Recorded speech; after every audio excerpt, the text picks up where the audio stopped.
charge. There is one guy who is known as Robin Hood. He's not here because he works as an accountant by day. Okay. But he's he helps organize, who's going out when and what times. And that sort of Okay. thing. So it's it's not just... It's loosely organized. Loosely organized, okay. You want to put this on? Yeah. Let's do this here. Okay. This is, this can go up underneath your shirt and you can... Now, I do a little bit of it on Okay. Garrett here and Graham are both on the streets on pretty much a daily basis. So if you want Are you to comfortable interview me, I'm talking? happy. Okay, let's do it then.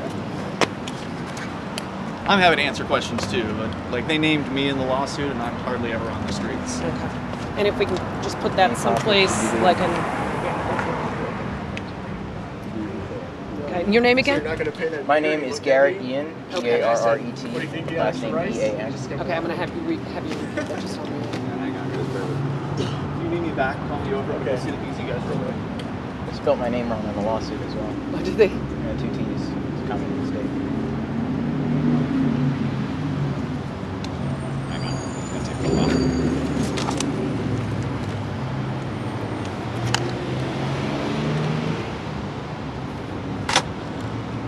Eloquent again.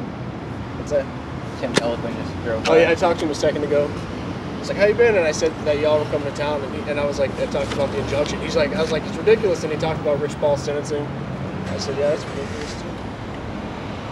I was like, how much time is he gonna get? I was like, hopefully nothing. Just take that out. I'm sorry, you need this? My name is Garrett. Garrett? Okay. I want to lean right up against his knee right here.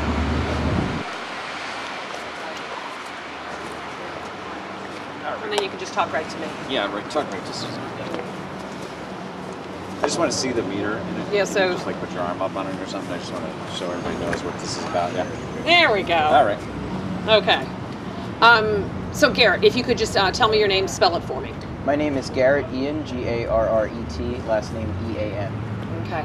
And what organization are you part of? Well, it's a loosely organized group of friends. We call ourselves Robin Hood of Keene. We have a Facebook page, and we have a link at freekeene.com for the stuff we do. And you go around, and you have a video camera with you, and tell me why you're videotaping these attendants, the parking meter attendants. Well, I've been involved in police accountability activism for the past few years. I was wrongfully arrested in front of the Manchester Police Department on June 4th of 2011, and I was able to beat those disorderly conduct charges in court. But I was originally going to, let me start over. I went to the University of South Florida for criminology and got a bachelor's degree in that. I was thinking of getting involved in law enforcement, but I saw so many issues with the institution as a whole that I decided against doing that. And so through police accountability activism, I found that a video camera is one of the most powerful tools one could have in shining light on government injustices. And in doing that, I moved to Keene back in June of 2012, and the group of people that were here decided that Robin Hooding as an activity that just sporadically would go on would be great to get going consistently, and we began more and more involved. We were able to get some donations to cover our change, and we found that people really appreciate it when you save them from a ticket, when you fill their meters. And the only opposition we found thus far has been from government employees or personal friends of government employees. So the issue has then become, because you were just doing something nice, and then you were getting hassles from the parking meter attendants. I wouldn't say that the parking attendants were hassling us so much at first. I'd say that there's still somewhat of a friendly rapport with at least one of the enforcers that we have, but one of them never spoke to us from the beginning when we started doing this, and I was fine with that. I just in turn didn't speak to her either. And one of the enforcers, through the course of the few months that we've been doing this, began growing progressively more agitated with it, and I tried to soften at least my relationship with him and try and I don't see why it should be necessarily like an adversarial thing for the parking enforcers. So I've offered to buy them like hot chocolate and stuff and share like my sandwich. It just seems that over time they've just found that there's no way to prevent us from being able to make their jobs pretty much ineffective. And I think that has really affected the city at multiple levels. The case that's being brought against the people that are being called Robin Hood of Keene has been filed by the city attorney, and there have also been statements made by the city manager that insinuate that Robin Hood of Keene or people associated with it have been harassing their enforcers. And harassing is a crime as defined in the New Hampshire statutes. So the fact that they are saying that there's harassment going on, but then not bringing up any evidence of a crime and using the civil alternative, I think they know that if you have to fight a civil court battle, that it's going to take lots of time and energy and resources, and there's a lot of legal fees involved, and they're, I think, expecting that Robin Hood of Keene won't be able to just stand up to all of these cities' enforcers making these statements. But I think they'll find that we have so much video evidence on our side that most people don't even watch. I've been uploading all of the video that I've been shooting every day when I've been out to a channel called Freeman TV Raw on YouTube. And most people don't watch it, it's just raw video. But it shows the day-to-day actions and interactions that the Robin Hooders and the City of Keene employees have had. And we have encountered what I would call somewhat immature behavior from the parking enforcers. I wouldn't call it harassing comments, but just like name calling and things like that. And I've never seen need to draw any attention to it. I've never blogged about it when I have blogged about my activities of Robin Hood of Keene. But unfortunately, because of that, this lawsuit that the city is going to be presenting, all of these little things are going to have to come up. And I think the enforcers will find that Robin Hood of Keene and the people associated with it have been more than accommodating. I know I can only speak for myself and what I know that I've done every day, but I've always treated them with respect, even when there's been a disagreement of opinion. I've never yelled or argued with them over a disagreement. And I think it's important to not approach things from an adversarial perspective, because it just leads to lawsuits such as these. So this lawsuit has really nothing to do with you feeding the meters, but rather has to do with you following, or you and other people following the attendants with a camera. What is that really helping out with? I believe the insinuation is there's something inherently harassing about following around a public official with a camera. However, based on recent decisions and the proliferation of video recording technologies, there have been court rulings that say that if people are on duty, especially if they're wearing a badge and a Keene Police Department patch on their shoulder, that they don't have the same privacy that someone has off duty. From the beginning of doing this, I've gone out of my way to make sure that I don't invade the privacies of the enforcers. I've never used their last names in anything I've written about them before, just a first name to keep it informal. And of course, I don't write anything about their families or anything I might learn just in casual conversation with them. I also give them the opportunity to speak off camera with me, which the two enforcers who do speak to us occasionally have agreed to do, and we've had great conversations while the camera's not running, just off the record. Back to your original question. Yeah, I mean, I guess I just look at it, and maybe generationally, it's just a very different use of a camera. And as a reporter myself, and I know that you say that because they wear a badge, that they don't have the same rights that they do while they're wearing the badge. Right. But is that, I mean, is it even nice to do anything like that? I mean, because if you know that they don't have the same sort of rights and you're videotaping them, is that fair? Well, I've asked the enforcers how they would relate it to the police and if they think it would be more productive for me to follow the police around, and they believe so. But I guess I don't really understand why you're following them around. If basically what you started.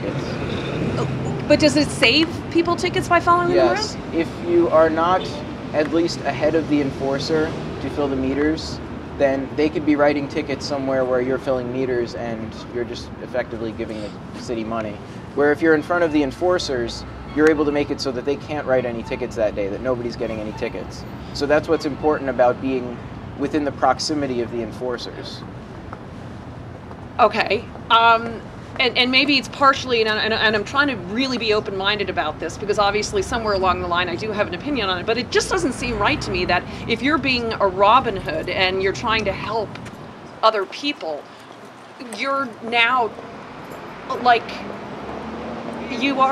you're following this meter person they're just trying to do their job.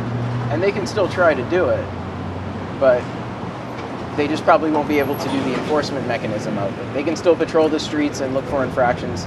They can still write 2-hour tickets, which I guess is what some of the business owners would prefer that they do rather than the meter tickets, because the 2-hour tickets, they happen to be $20 or $25, I'm not sure. And occasionally the parking enforcers will walk up a line of cars and chalk the tires. And it is illegal for anyone, including the owner of that vehicle, to remove that chalk from their car. And Robin Hood of Keene, actually, there was one day where the police came up to us and handed us the law that was a felony that said you can't obstruct their investigation into enforcement. And so they're effectively saying in all these ways that these are Keene Police Department employees. They're stationed out of the Keene Police Department. And while they're doing their job, it says in the New Hampshire Constitution, Part 1st, Article 8, that they are at all times accountable as a public employee. And so I'm providing a mechanism for accountability by using a camera as opposed to just going out and talking to them. That's a great free speech First Amendment activity, but without the camera, it's not preserved as an objective record of what went on. So the enforcers have recorded us in the past. We welcome that. They've had friends that have approached us and talked to us and recorded us. We've always welcomed that. Or I know I always have welcomed that. And so I do believe that generationally there is a change in perspective, in perception of what a camera is as a tool and how it's used. And I feel like it's being proliferated, and I want to proliferate the idea of a video camera as a tool to just make a record of the day, keep people accountable, provide entertainment. I'm also doing a public access show that aired the first episode last night on the local station here, Cheshire TV. And it uses some of the footage from Robin Hooding. It uses some footage from other events I've traveled to and gotten video from. And so I've been doing this Robin Hooding as a First Amendment free speech activity and as a way to save people from enforcement. And I'm going to continue to do that whether or not the city is going to try and crack down. I think when they crack down, it's only going to attract more people to the cause. And I hope inspire more people, even unassociated with Robin Hood, to go out and kill leaders.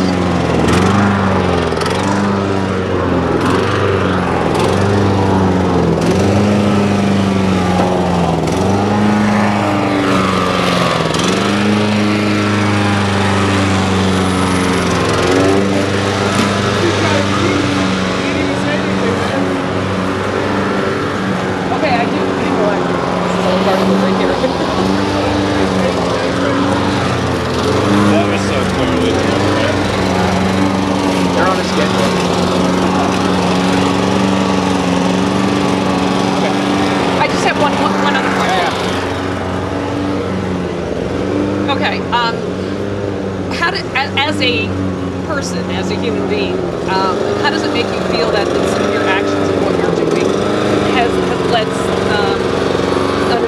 an employee who, again, is trying to do their job, now they feel that they're being harassed?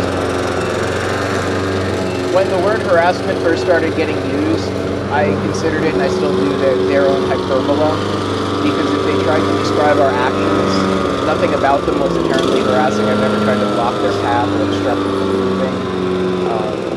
I've never done anything to make them feel that they weren't free to move about the public space as they could freely. So I was shocked when I read in the affidavit that one of the parking enforcers was citing medical issues coming about as a result of Robin Hood. He said heart palpitations and dreams. And that was, I really don't even still know what to make of that. I mean, it's kind of surprising to me. I'm not trying to cause anybody medical issues, and I feel it's unfortunate that that is the case. I hope there's some way that that can be alleviated for him. But I know I myself personally have been nothing but positive and tried to keep like a good demeanor with all of the enforcers. And I hope that there's any sorts of issues like that can be cleared up between us. And how often do you go out on the streets Robin Hooding? 3 to 5 days a week, depending on what I find of interest is going on that particular day. I'll occasionally travel to Concord and film some of the hearings at the State House. Okay. Okay. Anything else you'd like to add? Well, I think the city is using Robin Hood of Keene as an excuse because they are unable to write as many tickets, they're also using it as an excuse to not go out and try and find the tickets. And I realize how that can be frustrating for the city officials, but I hope that the parking enforcers can understand that, you know, they're still getting paid and doing their job either way, even if they're not able to physically use the machines and calculate that the meters are expired. Great. Thank you. Thanks. Now, can we see what you guys do? Like, I yeah, need, we I could need just some walk video around. of you guys doing what you do. Yeah, I believe they went to lunch a moment ago, but Okay. yeah, I just walk around probably the square is a good spot, and if I see one that's under, if it's got like less than 10 minutes, I'll put some time on it. Like if these I see two one, right here? yeah, for sure. Yeah, I know. And if I see one that's expired, I'll give it like about 40 minutes and put a card on it. And if I find a ticket that's been issued, I leave one of these on it. So tell me what you do. All right, so if I find a meter that has less than 10 minutes on it, I'm going to try and give them a buffer, like these two have 7 minutes on it. So I'll give them, let's say, like 20 minutes. And that's just so if I come through this area and the enforcer happens to be behind me, I don't see them, that these people will not have run out by then. Where does the money come? What does your money come from? We get donations, and one of my friends goes to the bank and gets a bunch of rolls of dimes every week. And if it's a busy day, we can go through about $20 in dimes a day. So it does require... Do you have a job outside of doing this? I do some landscaping. I cook food for my friends. Can I follow you around? Or? Sure.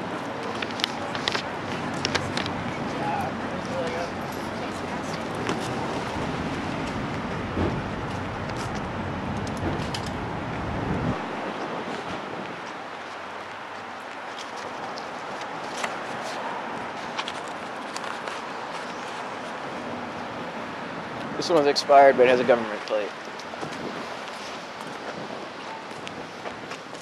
All right, here, I'll tell you what. Let's go back down to Main Street there, where there's like a whole bunch of meters in a row, and I'll get my tripod out, and then I'll just have you guys doing the whole swoop up and down the sidewalks. I think that'll be easier if you don't mind, just for the time's sake. Yeah, sure. Thanks, man. Yeah.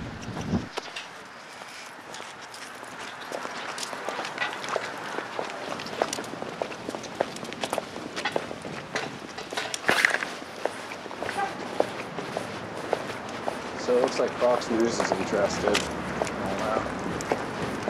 Sounds like a Fox verse. Yeah. And I guess they described it as your Robin Hood movement. So what I'm going to do is, I can put up this photo and make sure my job on it.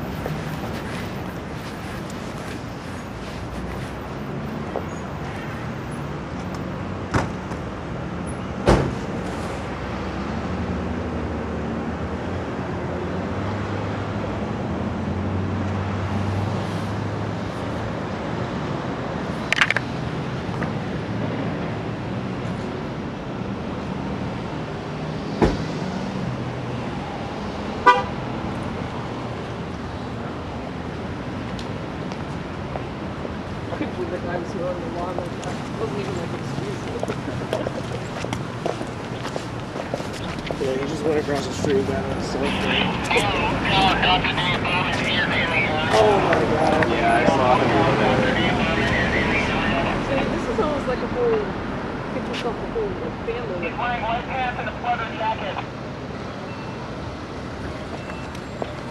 Do you know about this guy? Have you heard of him? Wait, what's his name? I don't know if it's Dave Berman or something. That'd be really good. I thought that would be he one time like approached these guys because one of the main employees out, I guess goes to his church or whatever, and Dr. Dave's like, I don't know if it's a, you know, whatever denomination it is, but so anyway, I think he took offense at, you know, one of his This isn't bad right here. so upset. Do you want us to start at the end and come up this way, or do the opposite? If you don't mind, yeah, start all the way down and come back up.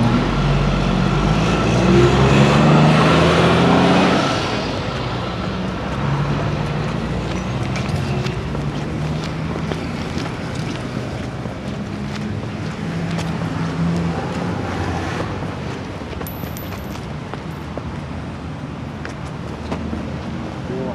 Here you go. Oh, he's still setting up.